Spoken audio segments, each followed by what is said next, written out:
অনেক অনেক অভিনন্দন জানাচ্ছি পিএসজি ফুটবল ক্লাবকে। দুর্দান্ত ম্যাচ খেলেছো, দুর্দান্ত একটা ম্যাচ উপহার দিয়েছো তোমরা তোমাদের ফ্যানদেরকে। বিশেষ করে রিয়াল মাদ্রিদের মতো একটা ফুটবল ক্লাবের এগেনস্টে যেই ফুটবল খেলা তোমরা দেখিয়েছো, ভাই তোমরা প্রশংসা পাওয়ার যোগ্য।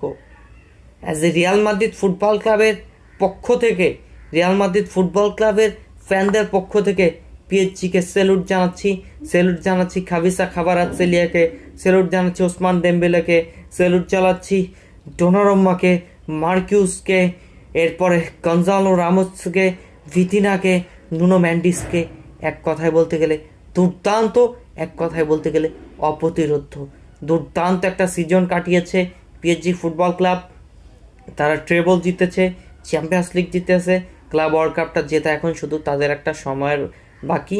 কারণ তারা রিয়াল মাদ্রিদের মতো সর্বকালে সর্বশ্রেষ্ঠ ফুটবল ক্লাবকে যেহেতু হারিয়ে দিয়েছে, এরপরে আপনার ক্লাব ওয়ার্ল্ড কাপে চেলসির সাথে হয়তো বা খুব বেশি একটা কষ্ট হবে না পিএসজি ফুটবল ক্লাবকে জেতার জন্য।